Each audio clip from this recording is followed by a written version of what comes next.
c'est un workshop, ce n'est pas une conférence, c'est vraiment interactif. Nous allons peut-être provoquer l'esprit de discussion avec nos petites présentations. Et nous attendons que vous interrompez tout le monde.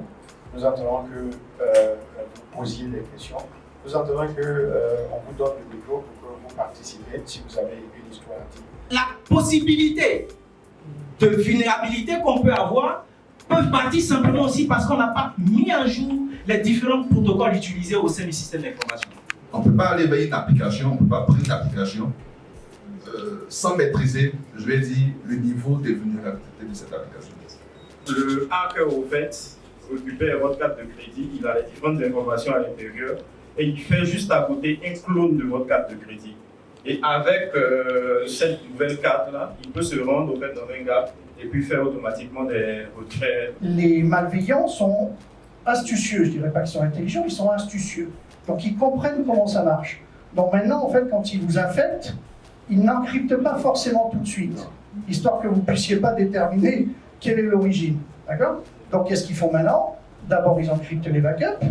Puis comme vous avez des rotations de backup, ils s'assurent que tous les backups sont encryptés. Comme ça, le jour où ils vous disent tu veux pas payer et que tu dis non, mais tu dis APU IT.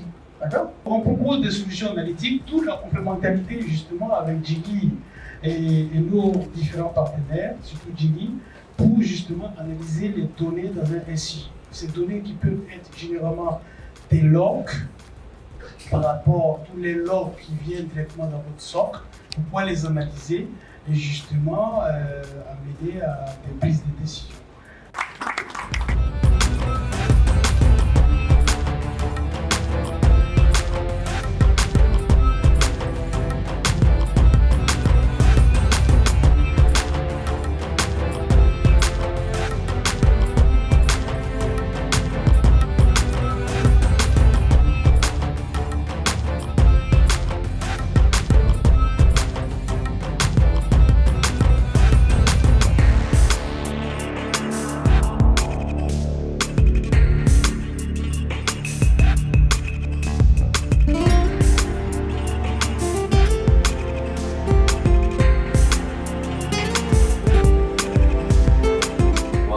De la cybersécurité, je veux dire particulièrement ce que ça m'apporte d'avoir participé à cet événement, c'est d'avoir un œil un petit peu plus regardant sur les questions de SOC et de CIEM.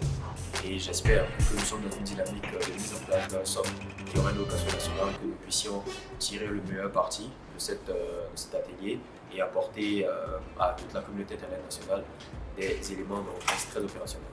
Nous sommes venus aujourd'hui pour essayer de voir tous les avantages, tous les inconvénients, rencontrer quelques partenaires clés, quelques acteurs clés de ce secteur-là, notamment dans le domaine de la sécurité. Et donc, je vais dire, c'est un workshop qui est arrivé à point nommé et nous en tirons beaucoup de profit, beaucoup de leçons que nous allons nous atteler à mettre en pratique à notre retour. Jiggy est spécialisé dans la protection des entreprises, surtout le secteur bancaire, en termes de cybersécurité. Et donc, les présentations qui ont eu lieu ont fait part des vulnérabilités du système bancaire en Côte d'Ivoire et surtout en Afrique. Et j'ai aussi retenu quelque chose qui était très intéressant, c'est que les hackers, ils attaquent en général la nuit et juste avant le week-end. Donc, ils rendent vulnérables les banques et les institutions.